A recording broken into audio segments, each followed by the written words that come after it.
Indaba ze-1KZNTV nabesilo nifundele uphilano kacebe khulu kwamzimba umntwana uyakhuleka sanibonani. Nazo ke zona indaba esithi izo ezihamba phambili namuhla. Isilo Sivule Imayini e-Newcastle. IZIBOSHWA iqalile ukubhalela umatikuletsheni kanti ixwayiso umasipala ngokuqasha. Nina besilo siyanemukela kwindaba ze-1KZNTV.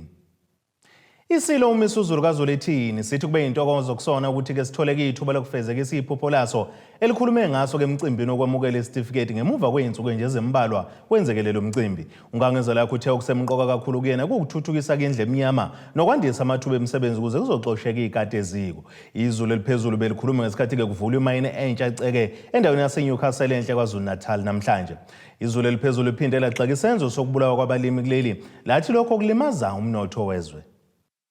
Ugxilo odabeni lomhlaba ungangeze lakhe ngesikhathi ethula inkulumo yakhe kuvulwa imayini yamalahle eNewcastle. Isilo uMisuzulu kaZulu Zulu uthe kuyamjabulisa ukuthi iphupho lakhe lisheshe lafezeka. Just only 5 days when I spoke of development, job creation, hunger. Just 5 days, and then I'm here today to support and be behind this wonderful project that we gather here, all of us today, about. It gives me great confidence in my speech. I guess somewhere in heaven, God is listening to me. And I think my answers are coming very quickly.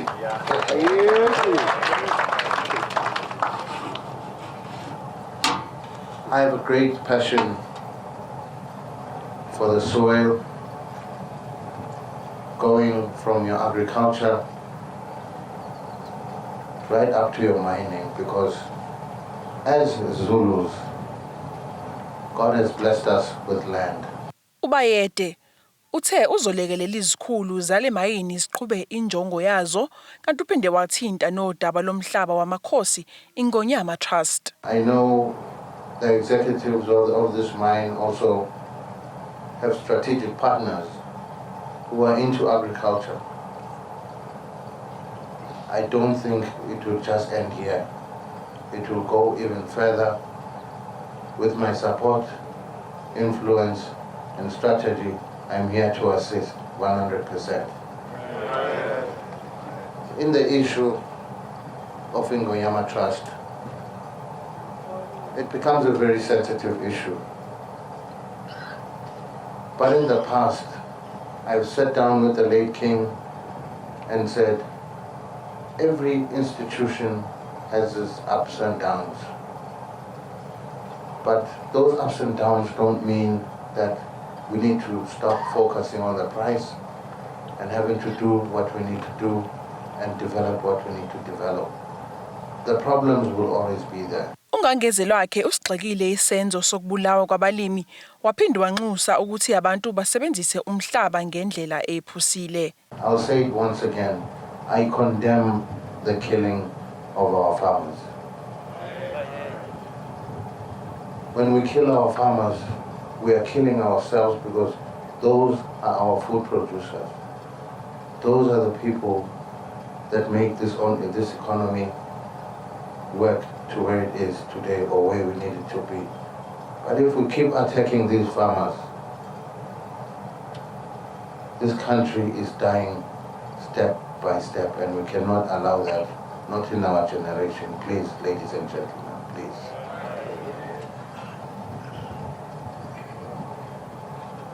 I do like to consider a project like mining, farming, because you're still dealing with soil, whether it's your open cast or underground, you're still dealing with soil.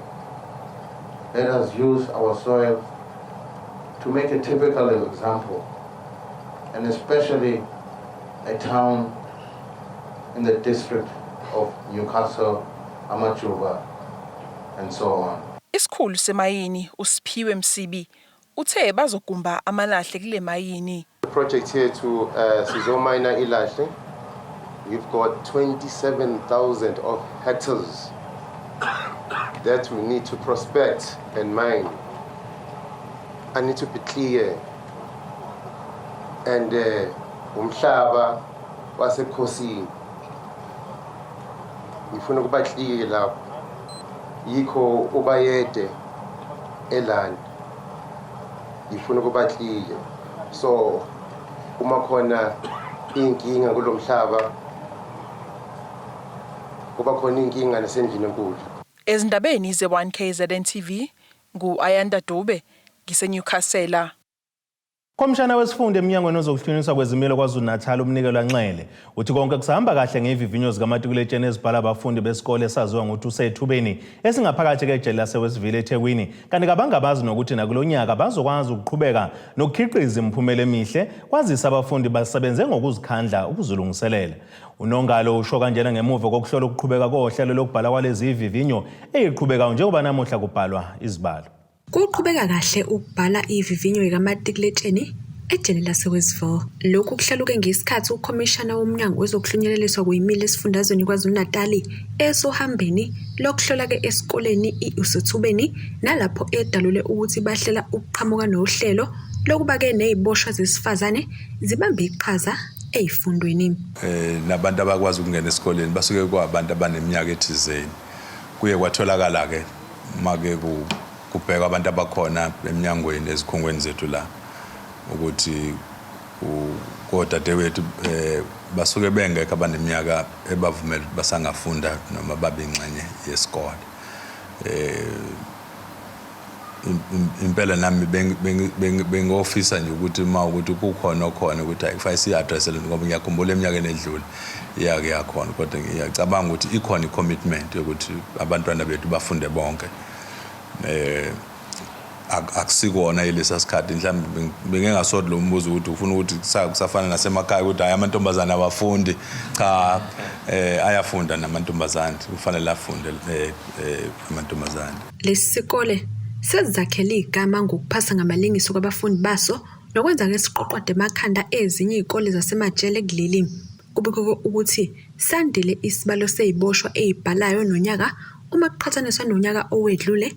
Kanti uNxele usike ukwenza kahle kwaleli banga kubaqoqozela ke ukuba babheke eminye imikhakha ukusiza elakuleli. Uma ukuthi siyakwazi ukuthi senze into efana nalesikole kube isikole esithi siyakwazi ukuthi siphase ngo100% for 6 years. This is the 7th year. I'm hoping ukuthi it will be the 7th year in a row. Kungekona abanye 100% esaba achieve before kodwa in a row. Inginikeza ithemba ukuthi naka agriculture nginga excella. Inginikeza ithemba ukuthi naka rehabilitation yama social workers, psychological services abefundisi ukuze ukwakheka komuntu e-correctional services kube into ebonakalayo e-reality e-tangible e-correctional services. Kuye ukuthi abantu base South Africa bacabanga ukuthi ayikangena waphuma waphinde wabuyela.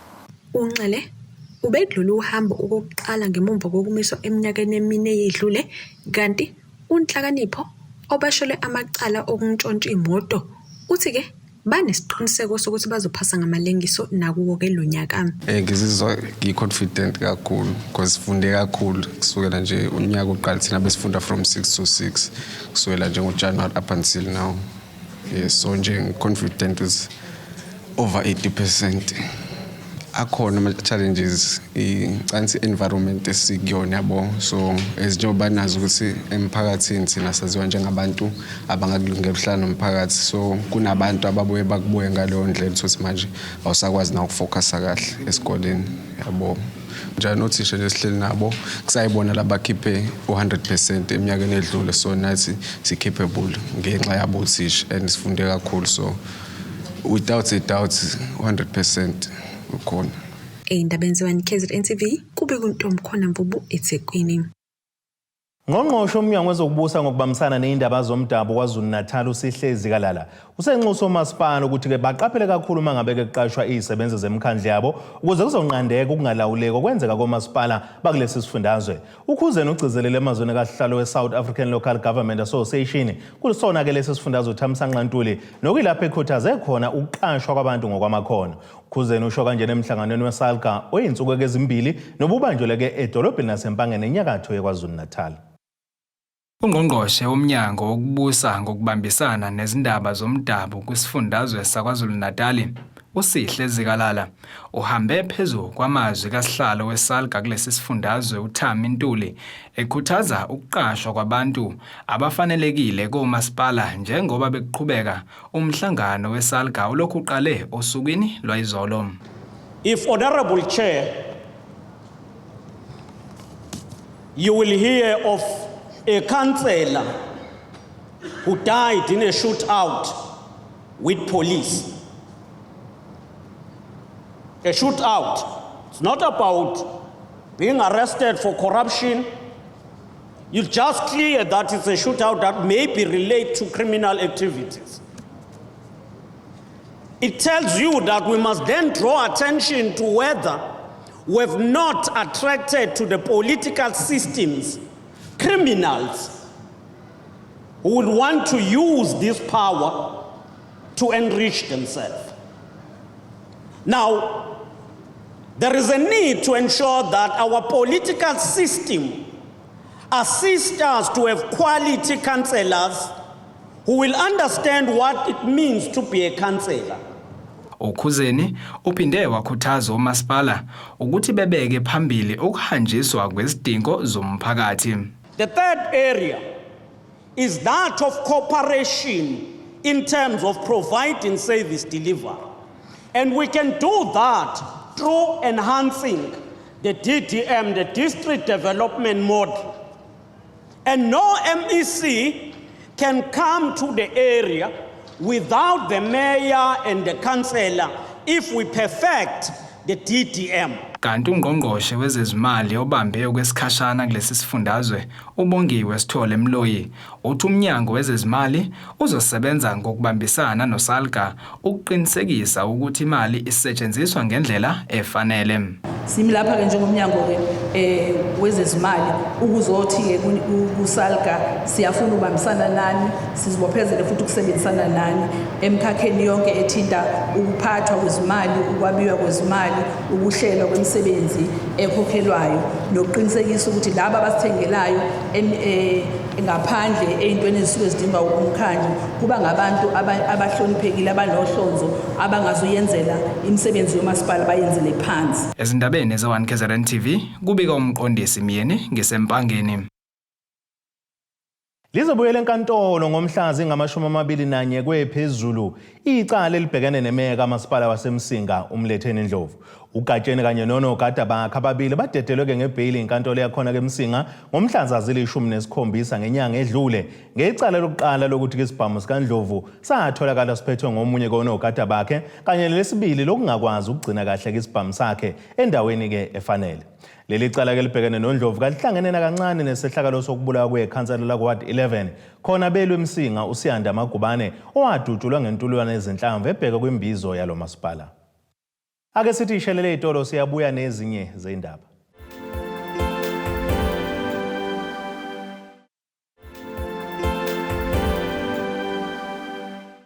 Asibonge siphinde sinamukele nisabukele indaba ze1KZNTV nazo kuyizona esithi izo ezihamba phambili. Isilo Sivule Imayini eNewcastle. Iziboshwa iqalile ukubhalela umatikuletsheni kanti ixwayiso umasipala ngokuqasha. Ngqongqoshe uMnyango wezokuhlaliswa kwabantu KwaZulu-Natal uDkt Ntuthuko Mahlaba wedlulisele ngezindle embili endaweni yaseSt Faiths esigodini sakaNcengesi ngaphansi kwamasipala uMzumbe ogwini oseningizimu yesifundazwe KwaZulu-Natal. Lo mkamo okwakhiwa kwezindlu waqala eminyakeni eyishumi kanye bekulokhu kuneyingqinamba ngokuthi ke ziqedelwe njengoba usonkontileka wayeqokela ukuthi kazakhe engakwazanga ukuziqedela ngesikhathi kanti kulendele ukuthi ke kwakhiwe izindlu eziyinkulungwane kuyona le ndawo. Unikezele ngokusemthethweni izindlu seziqediwe ukwakhiwa. Ungqongqoshe wezokuhlaliswa kwabantu uDkt Ntuthuko Mahlaba endaweni yaseSt Faiths esigodini sakwaNcengesi kanye nasesigodini sasoPhongolo ogwini luseningizimu nesifundazwe KwaZulu-Natal. Udokotela Mahlaba uchaze ngokubambezeleka kwalolu hlelo lokwakhiwa kwezindlu njengoba ethi sekuze kwashintshwa nosonkontileka. Namhlanje ugu district kumasipala waseMzumbe sinohlelo la ebesinalo lokwakha izindlu ezu-1000 engaqinisekisa seyiphelele ezu-524 kuyokwaba nobuhikihiki phakathi kwalaba kade besakhela kodwa sesikulungisile selizoqhubeka lelo hlelo lolo lokuthi kwakhiwe kuqedelwe izindlu ngoba sekufakwe omunye usonkontileka. Ubese veza ukuthi izindlu sezisele ukuthi zakhiwe zizobe seziqediwe zingakapheli izinyanga eziyi12. Banguthi lezi seyiphelile sesisobanikezela ngoba ngisho ukuthi sezu-524 bebengena bese ezinye cishe zu-771 sesifaka iroof mayiphela futhi bayangena bese ke lezi izosala ngicabanga ukuthi ngeke kuphela u12 months bengangenanga kuzona. Omunye wabahlomule ngezindlu uthi bese kuphela iminyaka emihlanu elinda indlu yomxhaso ihlala endlini engekho esimeni esikahle kodwa manje ujabule kakhulu njengoba esenendle sesimeni esicolisayo. Kade esengisihlalile side kakhulu engisihlalile ngilindile umxhaso ngingawuthuli nginethwa imvula ngingaphakathi endlini ngihleli ngaphakathi endlini kodwa imvula ibinginetha ngihlala endlini eyodwa ngoba neyinye indlu kade sihlala kuyona. Ngakho ke ngendlela engijabula ngayo ngijabula ngalendlela le sengihlala imvula sengizwa kancane ngizwa sengathi phezulu khona othosayo into eyinyama kani imvula ishaya phezulu ukuthayela kakhulu uNkulunkulu nakumvela inqangi ngesimo kade ngikusona. Ezindabeni ze1KZNTV kubikuza Mando Sicele ngise-Sunface. Izisebenzi zikahulumeni emkhakheni eyahlukene KwaZulu-Natal seyithathe isinqumo sokugodla amandlazo ngokubamba iy'teleka ngezikhathi zazo zokuya ekhefini ngenhloso yokufaka-ke ingcindezi kumqashi kuba azinyusele amaholo ngamaphesenti ali-10. Umholi we-PSA esifundazweni KwaZulu-Natal uMlungisi Ndlovu uthi izisebenzi ziyithola ixhashazwa uhulumeni njengoba bebona-ke zifanele u3% yize kubuningi ubunzima bezime isebenza ngaphansi kwazo. Gatsheni usho kanjena-ke ekhuluma neziko lezindaba ngesikhathi kuqhubeka omunye umbhikisho esibhedlela ePrince Mshiyane eThekwini. Njengendlela yokuzama ukufaka ingcindezi kuhulumeni ngodaba lokukhushulelwa amaholo ngo-10%, abasebenzi bakahulumeni emkhakheni eyahlukahlukene bathatha isinqumo sokugodla amandla abo ngokungenela iy'teleka ngey'khathi zabo zekhefu. Sithi kuhulumeni ama-public servants adeserve i-inflation plus ama-demand ethu u10%. Sizamile ukwehlisa ama-demand kodwa uyasidelela. Yingakho ngithi sesikhathele sigqokele zikhiphe ebovu ngoba siyablida uhulumeni usesicindezele. Uhulumeni uyasihlukumeza abasebenzi bakhathele. Yingakho sithi siwu-PSA sekuyisikhathi sokuthi inqenqoza kwenu wonke ama-union ukuthi awasijoyine ngoba uhulumeni usithatha kancane ngeke sivume kuhlunyezwe ama-public servant lingawa liqoshwe izinkukhu. Izingxoxo zokukhushulelwa kwabasebenzi amaholo sezinesikhathi eside zikhona kanti uhulumeni umile ekutheni uzobakhuphulela ngamaphesenti 3. Okuningi labasebenzi ukuthi sekuphela iminyaka emithathu bengawutholi ukuthatha kanti namanani ezinto anyuka nsuku zaphuma kuleli kanye nezimo ezingagculisi abasebenza ngaphansi kwazo. Ongabheka umshiyeni unenkinga ezahlukahlukene ezidalwa ungabi khona kwebudget, ukushoda kwabasebenzi, i-infrastructure njengoba mawubheka nezinto zokupenda kunama-patient amaningi. So yingakho sithi i-management idinga i-support, i-province idinga i-support, abantu okufuneka bafake imali u-National Treasury abayifaki. Umshiyeni usetshenziswa abantu, sekuyisikhathi sokuthi si-unite. Yingakho sithi hlangana mhlatho oyazanayo, wonke umuntu angavive alungise iteku, su-PSA asabe ukulinda lo mzabalazo. Yize beqinisekisa ukuthi-ke lokhu abakwenzayo kangeke kuphazamise umphakathi ozofuna usizo ezikhungweni abasebenza kuzo, kulindeleke ukuba le mbhikisho iqhubeke kuze kushaye umhlazi li-10 kwephezulu nalapho-ke bezongenela ukukhukhulela ngoqo wesiteleka. Sinohulumeni ofuna ukureversa ama-benefit abasebenzi. Yingakho noKarl Marx wathi the workers of the world must be able to unite. Into esishoyo ukuthi sesigodla amandla ethu ngoba uhulumeni uyasidelela. Ngoba esidelela abasebenzi siyabanxusa ukuthi baphume ngenkani. Sizoyi-maintain i-discipline ngaso sonke isikhathi. Kodwa siyalila. Sithuthula Sinxesi no-Enoch Gondwana uyasidelela ngoba bathola izinto zamahhala. Abasebenzi basebenza kanzima. Ey'ndabeni ze-1KZNTV, kube kuntombi khona Mvubu, ngiseThekwini. Njengoba kugujwa iviki lokuqala kwamabhizinisi emhlabeni eSide Rapid Incubator, isivule ithuba lengqayizivele lokuthi kosomabhizinisi bathole uxhaso. Ngokusho kwesikhululo esiphezulu eSide Rapid Incubator uJobina Chapman, uthi banika osomabhizinisi abancane emphakathini eyahlukene ithuba lokuthi baqhakambise amabhizinisi abo, baveze iqhaza abalibamba ngawo la mabhizinisi ekutheni badaleke amathuba omsebenzi. Labo osomabhizinisi bebeqhakambisa ngamabhizinisi abo endaweni yasezinqoleni kwaDlovinga ogwino seningizimu nesifundazwe iKwaZulu-Natal. Osomabhizinisi abasathuthuka endaweni yasezinqoleni ogwino seningizimu nesifundazwe iKwaZulu-Natal bathola ithuba lokuqhakambisa amabhizinisi abo ukuze bazibeke ethubeni lokuthola uxhaso ukuze bathuthukise amabhizinisi. uJobina Chapman we-Side Rapid Incubator uthi njengoba kugujwa iviki le-Global Entrepreneurship bahlosa ukuthuthukisa amabhizinisi amancane. This is where innovators and entrepreneurs and the grassroots entrepreneurs pitch their businesses or their business ideas to a panel of adjudicators, and then winning pitches stand the chance a share of 20,000 Rand, mentorship and coaching from the incubation unit. This is just our way of giving back to the community, assisting entrepreneurs get onto their feet, developing businesses, growing businesses and offering support as an incubator. Omunye usomabhizinisi odayisa amaqanda obe yingxenye yokuqhakambisa ibhizinisi lakhe uthi wathatha isinqumo sokuvula ibhizinisi ngoba esola amathuba omsebenzi. Uthi unethemba lokuthi uzohlomula kulolu hlelo ibhizinisi lakhe lithola uxhaso ukuze lithuthukise. Amathuba omsebenzi akekho. Into esiyenzayo ezabantu abasha silindele ukuqashwa.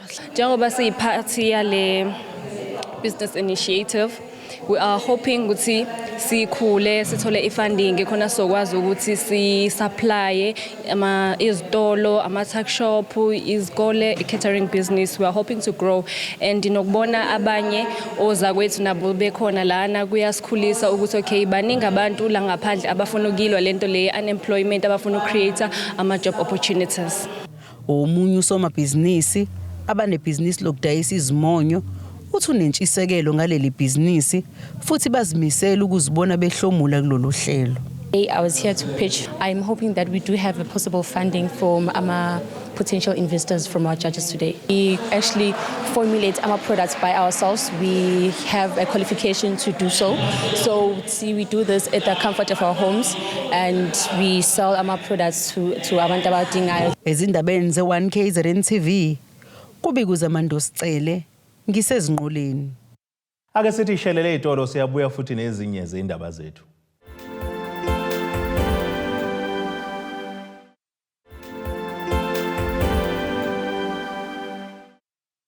Asibonge siphinde sinamukeleni nabesilo nisabukele zona indaba ze-1KZNTV nazi ezihamba phambili. Isilo sivule Imayini eNewcastle. Iziboshwa iqalile ukubhalela umatikuletsheni kanti ixwayiso umasipala ngokuqasha. Ake sibheke engosini yezomnotho.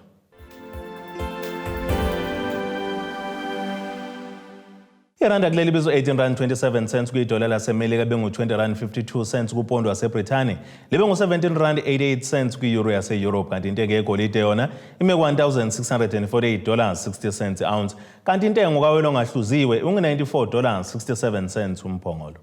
Ake sibheke engosini yezemidlalo.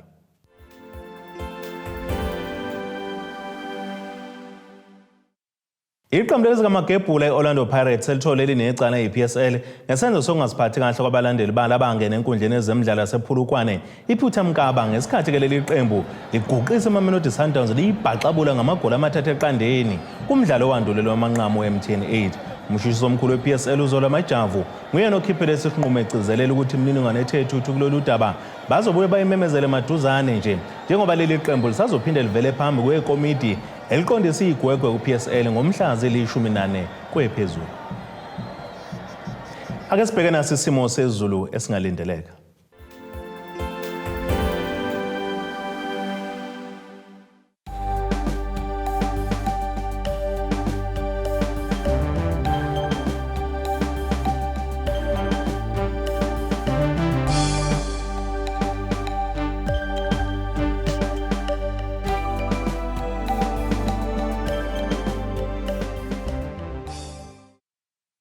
Ayike nina bakampondo zamile nje ukube zamile enkomeni sasokwakha amagudu okubhemela ziyaguqa bese iphaka namuhla khuma.